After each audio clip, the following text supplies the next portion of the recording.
Welcome back to Old School Sports and our Out of the Park Baseball 25 series, Can We Save the Oakland A's?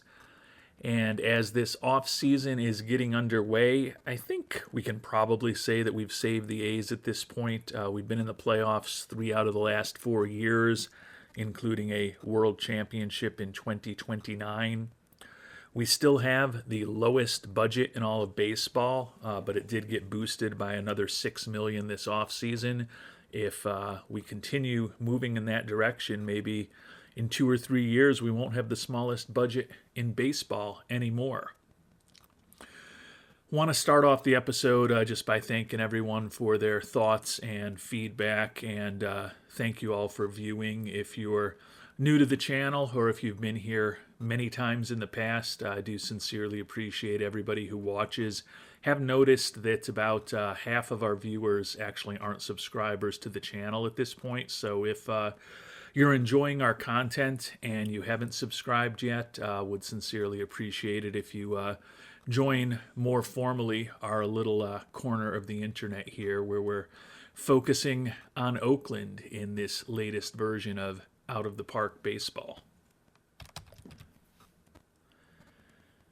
And I mentioned at the end of the last episode, which was day 1 of the off season, that I had probably sim forward a few days before the next time I checked in. And if you're looking closely, you can see that I've only simmed forward 1 day, but I have actually done quite a lot over the 24 hours that has gone by in the game since the last time we checked in. Appreciate all of the thoughts and feedback to our last episode on what we should do this offseason. Alkshy in particularly with another very detailed analysis. YME943 and Blade Staff also among others who have shared some thoughts on what we should do.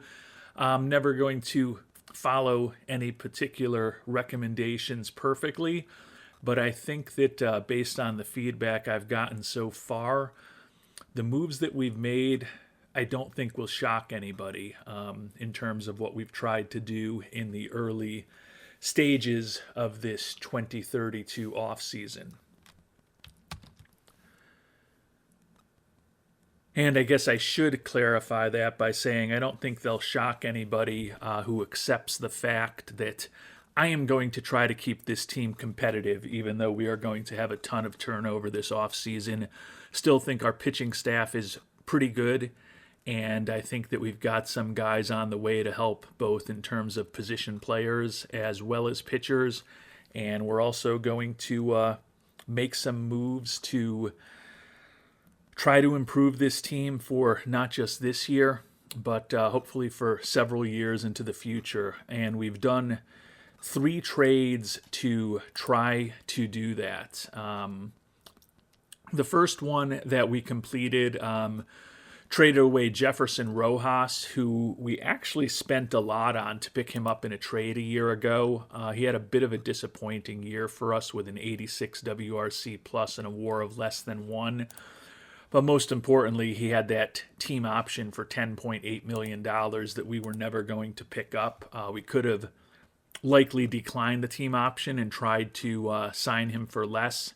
But given that we do have a lot of pretty good young infielders around, not necessarily superstar infielders, but a lot of respectable major league quality infielders, we decided to move on from Jefferson Rojas. And then also Devin Saltaban, who we picked up in a trade right before the trade deadline from the Phillies. Didn't do much for us, and he's set to make about $2.5 million next year, which for what he is was just not something that we were interested in doing. And we ended up supplementing with a couple of guys who could be useful starting pitchers for us. They have not shown much at the major league level. One of them has shown nothing at the major league level because he hasn't made his major league debut yet. But they're both 24 years old, and Rojas, as we talked about, had some pretty good trade value. Saltaban's was okay. The highlight to me is Jamie DeVore. He's a guy who was 6-13 with 10 saves for the Braves last year. In a year and a half of major league action, he's had a 5.13 ERA and a 6.54 ERA, so he certainly has not been impressive at the major league level yet. He's fragile in terms of his injury proneness, but when we look at his profile, he's a guy who could start for us in a pinch, and we think that his movement and his BABIP could both improve a bit. He's got those extreme ground ball tendencies that I like. I think he could be a useful-ish arm out of the bullpen for us for the next few years with the ability to start in a pinch, and can probably say something similar about Ted Johnston. He has not made it to the majors yet. A pretty average-ish major league profile, but he does have a 4-pitch arsenal, 60 stamina. So another guy who can certainly mix in at the back end of our rotation in future years, and felt that for two guys who were making amounts of money that we weren't really interested in paying them, to get two potentially useful major league arms and a little bit of cash in return made sense to me.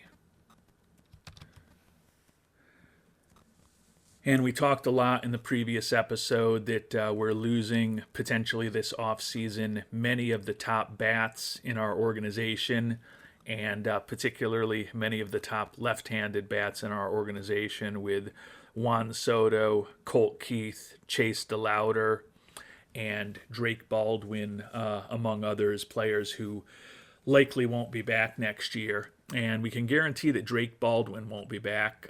He was on a team option for $5.5 million next year, and given that we do like our young catcher, Jaden Boakai, we decided to tap into the value that Drake Baldwin still has as a very good defensive catcher who is a competent hitter with a good eye.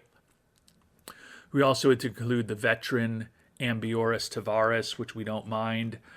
But we did cut bait on another one of the guys who at one time was one of the better prospects in our organization, and that's Juan Rojas, who we have to go all the way back to the original international amateur free agent period in 2025 when we brought Rodas on board.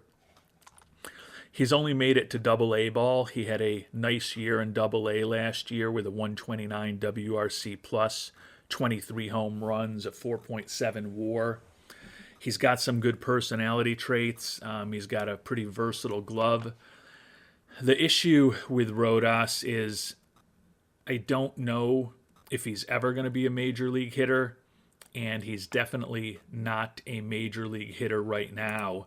And unfortunately, it's taken us so long to develop him that he's out of option years. So he was going to either need to be on the 26-man roster, which I don't think he's ready for, or we were going to have to waive and DFA him, in which case I think somebody would have likely picked him from us. So I don't love giving up on Rodas those first 2 or 3 drafts, and honestly most of the first couple of IAFA periods have not been particularly fruitful for us, but you got to know when to hold them, you got to know when to fold them, you got to know when to walk away, and you got to know when to run.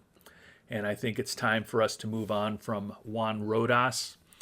And in return for this pretty significant package, we've got a 1-year rental of Kyle Manzardo, but Manzardo gives us a pretty significant left-handed bat, and we also got Cleveland to retain the vast majority of his contract for next year. So he's going to be a very cheap player for us on a 1-year deal. He's had mixed results over the last few years. 2 years ago, he was below replacement level, but last year he put up a 136 WRC plus. He's basically just an average-ish offensive player against left-handed pitching, but against right-handed pitching, he's put up a 133 WRC plus over the course of his career. As I mentioned, we're only going to have him for 1 year, but Guardians, with the players that we added in, particularly Rojas, enabled them to keep a really big chunk of his contract. Not going to bring anything to the table defensively, but he does give us a more than competent left-handed bat to be playing either at first base or designated hitter, and kind of help replace some of the offense that we're going to be losing from the left side of the plate next year. As I mentioned, I felt like we have a replacement for Baldwin, and he had pretty good value, so he helped the trade. And Rodas was really the guy that moved from them retaining 30% of the contract to a much more significant number. I don't love, for a 1-year rental, giving up a guy who I think can still be a pretty solid major league middle infielder. But as I noted, with the fact it's taken him so long to get to the majors, just didn't think it made sense to keep him around and risk losing him for nothing if we didn't put him on the 26-man roster, which he likely will not be deserving of in April. And positively, the fans were excited that we brought Manzardo on board. That gave us a 3-point boost to fan interest from 56 to 59. With the big players that we're going to be losing this offseason, I think it's very conceivable that we're going to take some big hits to fan interest. So the fact that we were able to pick up a little bit on the 1-year rental of Manzardo will help a bit. We also got a 1-point boost to take us to 60 from the third trade that we've made, which was bringing Xavier Isaac on board. And this was one where we got rid of our backup catcher, Max Kaufer. He was set to make $2.4 million. Really like his defense, like some of his personality traits, and he was more than competent for us as a backup catcher this year. But we've got several young catchers in our organization who are going to be making around the major league minimum. I think there's always potential to find a backup catcher on the trade market or towards the late stages of free agency. And we were able to get 28-year-old left fielder Xavier Isaac. He is another rental.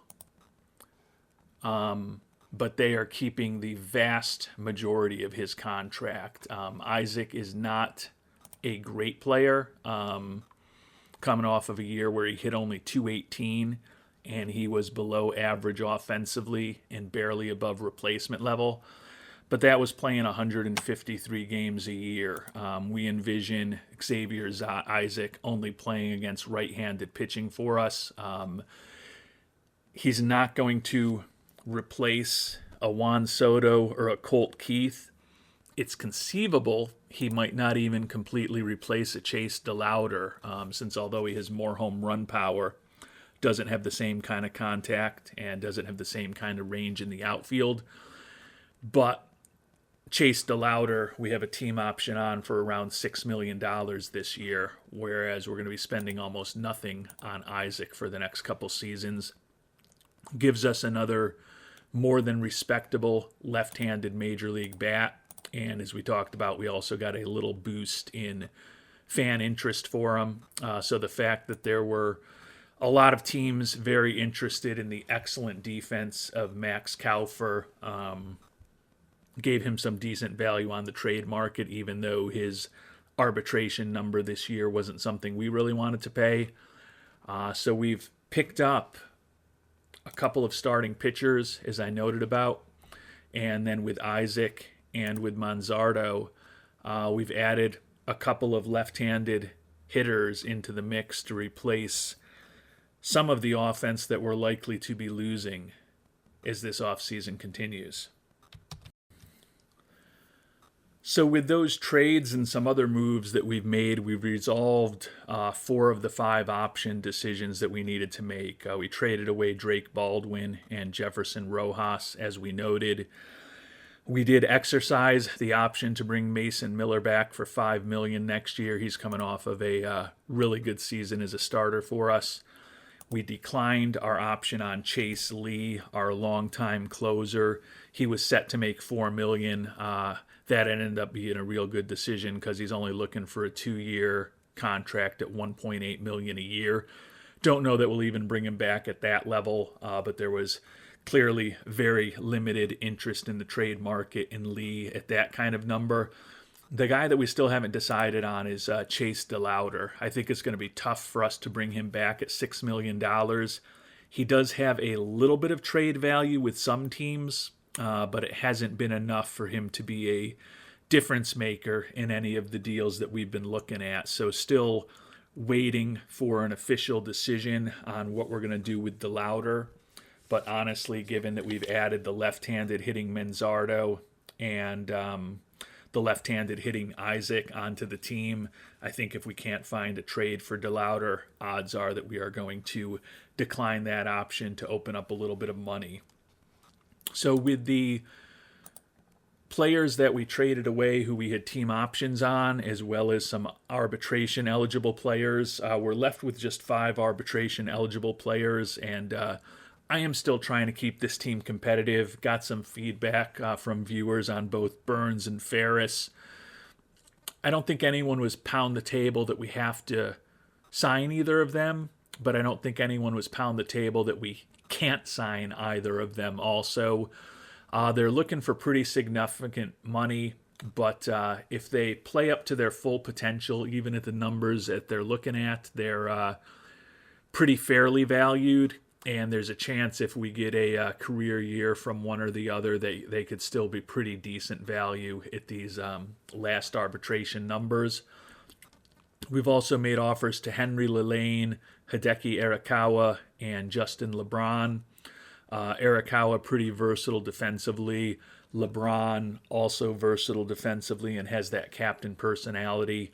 And Lillane is similar to the 2 young pitchers we just traded for, a guy who could work out of the bullpen or start for us in a pinch. And with the money that we freed up by the trades that we've made, we have made an offer to bring back Colt Keith. And if we're able to bring Keith back, that will certainly be the last piece of the puzzle in terms of our worries about having enough left-handed hitting next year. Keith has been outstanding for us since we picked him up 4 years ago in that trade with Detroit. He has averaged in his 4 years for us 35 homers and 114 ribbies a year. He is coming off of his worst season with a 112 WRC+. His BABIP was an uncharacteristic 244 this year. Looking at his ratings, I think that's probably a little bit unlucky. It's definitely a risk trying to bring back a 31-year-old who's fragile on a medium-term deal. But I think he can still slot right in as a competent defensive third baseman for us with a more than competent bat if we can keep him healthy. He was looking, for those of you who remember, for a 6-year deal at almost $25 million a year. We have tried a number of different permutations to come up with a contract that was more palatable to us than that. But there was no way he was going to agree to team options at any point in the contract. He was also pretty picky about the amount of money he wanted, and he was pretty insistent that there be a player option in the final season. So essentially, we've made an offer to him for $105 million over 5 years. And there's no team options in it. It's a player option for the final season. The way I structured this, so it's an average of $21 million a year, so close to $4 million less a season than he was looking for, and 1 year shorter than he was looking for.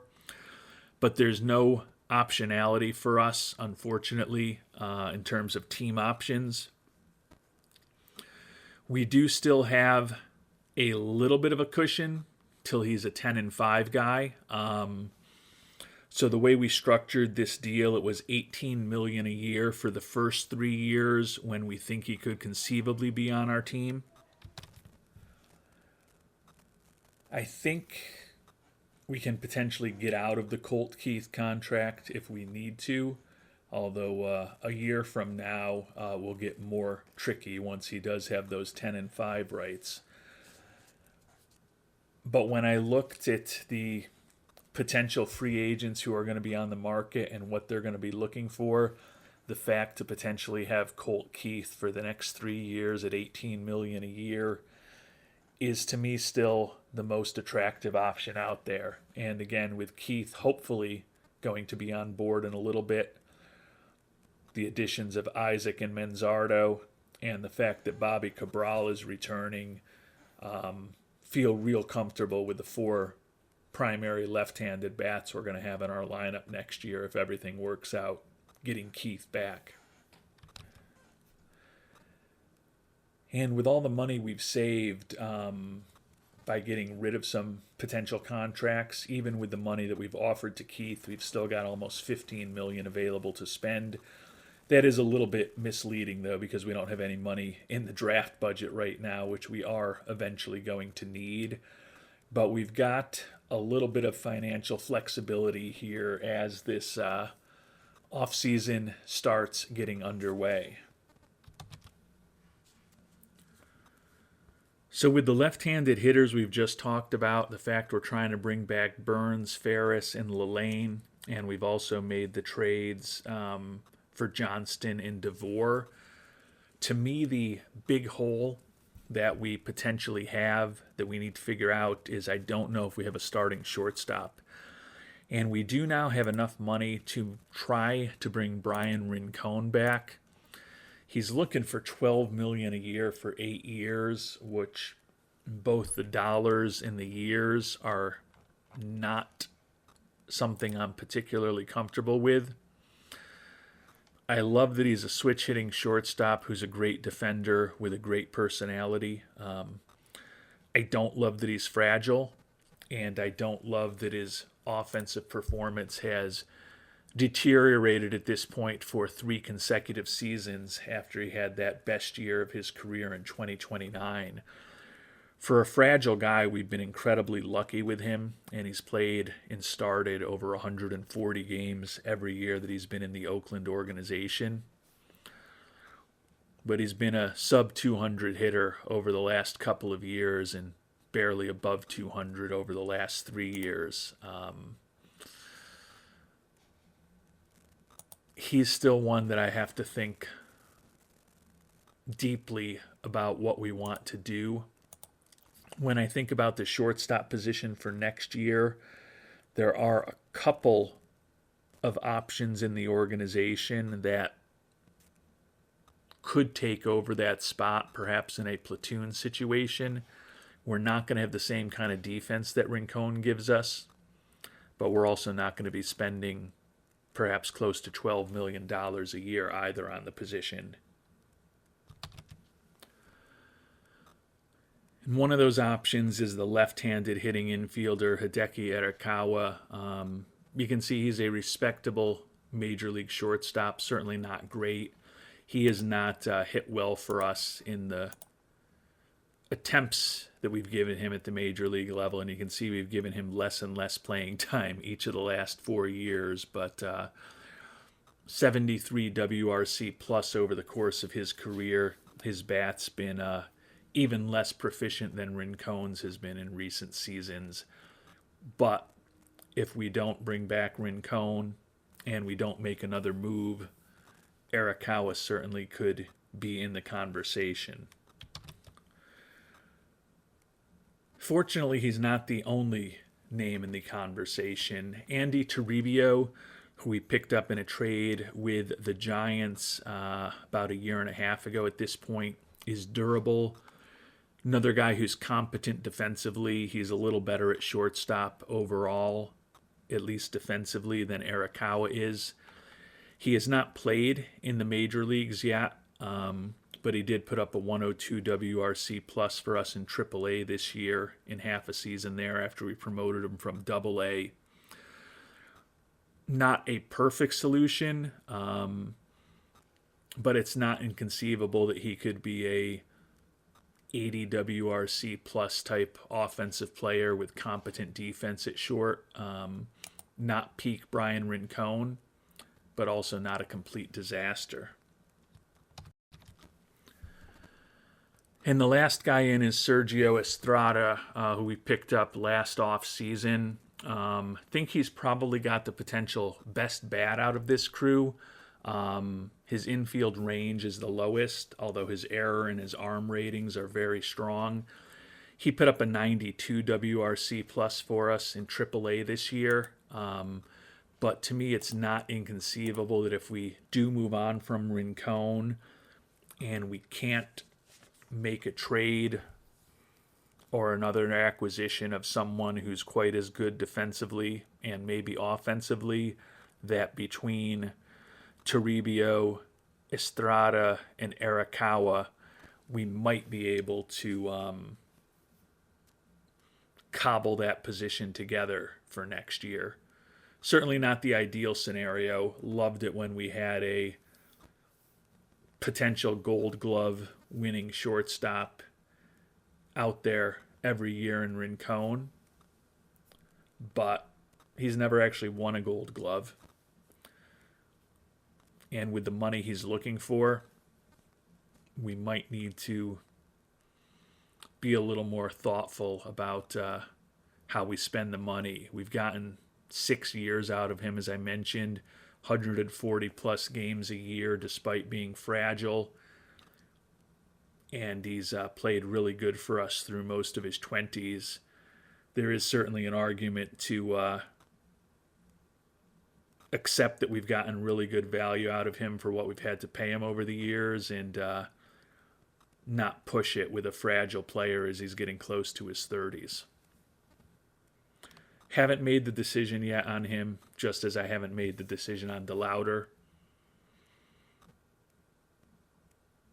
But those are going to be pivotal things that I'm thinking about over the next couple weeks of game time. So if you've got thoughts on what we should do in these next few weeks before the start of free agency, they'd be very helpful for me to hear. If you've got thoughts on what we've already done, those would be interesting for me to hear, but they're not going to change what I've already done, unfortunately. Kind of feeling like the focus going forward from this point is going to be on position players, as Kevin McDowell noted in his comments to the last episode. We've, over time, been pretty good at cobbling a pitching staff together, either through players we've traded for, players we've signed, players we've rented, and now starting to see some players that we've developed in the mix also. But with the trade that we made for DeVore, as well as Johnston, who is on our AAA team right now and doesn't have to be on the 40-man roster quite yet, although he will need to be ahead of the Rule 5 draft. Feel like we're in a pretty decent position as far as our pitching, even though we're going to be losing Ty Madden, one of the most talented, arguably the most talented pitcher on our roster, who we knew we were just renting last year. And as we think about our lineup, obviously need to bring up some catchers from the minors eventually, but with the additions of Manzardo and Isaac and the fact we're trying to bring Keith back, I think the big questions at this point are what we do with Brian Rincon and what we do with Chase DeLauder. Right now I'm inclined to either trade DeLauder or decline the $6 million option, with the fact that we've added a left-handed bat in the outfield already with Isaac. Rincon I'm a little more torn on. I think given the money that he's looking for and the years that he's looking for, I think I'm inclined to let him hit free agency. As we talked about, there are some options in the organization that we could have playing short for us next year. I don't necessarily love those options. I don't think any of them are as good as Rincon, but they're a lot more cost effective. And there is always a chance that some magic bullet arrives in international free agency. I guess there's a chance that someone who we're not expecting to be on the free agent market ends up there in terms of major league players, but I think that's a pretty unlikely scenario. We have been perusing good defensive shortstops with a little bit of hitting skill in terms of player searches and haven't really come up with a better answer than Rincon there that we can actually bring on board. So if you've got thoughts on that front, those would be helpful to me as well. But before we finish up this episode, and I probably will end up simming ahead a couple of days, maybe even longer between now and the next episode, just to keep doing some work offline and hopefully integrate some new feedback if any of you are kind and gracious enough to share it with me. But before we finish up, we're also going to check in on the development lab. Got 8 programs that we scheduled yesterday. We're going to have Kevin Stubblefield and Jake Ortega, 2 of the guys that are younger that we've signed to long-term contracts, work on plate discipline. We also signed Bobby Cabral to that long extension. We're going to have him work on quality of contact. It's definitely a shot in the dark, but his home run power is already pretty excellent with the 39 homers he had this past year. If there's any way we can get that 229 batting average up, that would be real helpful. Jason DeCaro, going to be working on secondary pitch improvement, try to hopefully improve his stuff a little bit. Still only 26 and he's signed for several years, so would love to make him a little better if possible. And then our other 4 spots are for some of the key prospects in our organization. 3 young pitchers, Amari Raphael, who we just drafted in the first round this year, Jaheim Pennyman, who we picked 2nd overall a few years ago, and Josh Mangano, a former 2nd round pick in 2028, are all going to be on improved control programs. And then Gravedigger Sergio Palomares, we're going to put him on a more difficult potential program just like Cabral and work on quality of contact with him now that he's 20 years old. I don't think I touched on Raphael in the episode when I visited our farm system. He wasn't listed as one of the top prospects yet. He is listed at number 72 now that we've kind of not that we have, but the game has kind of re-racked those things. He split the year between rookie ball and A ball, allowed no runs with 17 strikeouts over 9 1/3 innings in rookie ball, and then he was 3-2 with a 3.98 ERA in A ball. We've got him on that control program, as I noted. That's an area that he really hasn't improved since he was a high schooler while he was attending Piedmont College. So we're really hoping that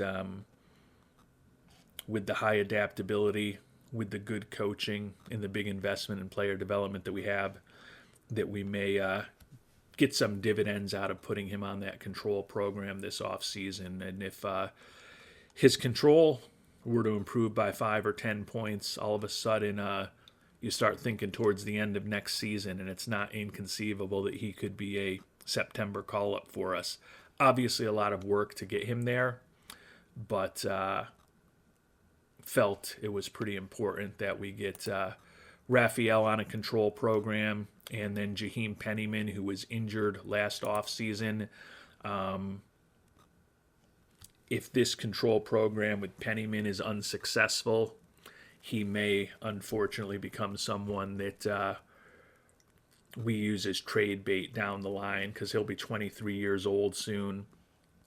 hard to imagine if he doesn't make some progress over this offseason that he's going to magically pull things together as far as his ability to not walk a lot of batters. And with that, we will call it an episode. Thanks again to all of you who have shared your thoughts on what we should do, not just to the last episode, but in previous episodes as well.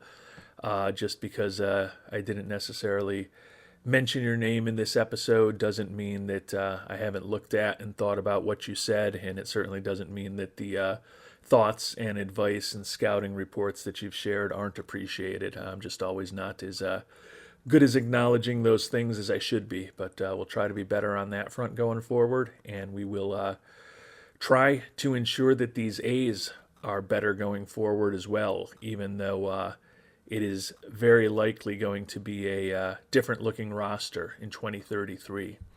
And we'll continue trying to make some progress towards that in our next episode. Hopefully we'll be able to sim up through the start of free agency, and who knows, maybe even the first week or two of free agency. But we'll find out exactly where the next episode takes us next time around. Until then, thanks so much for watching, and hope you have a great day.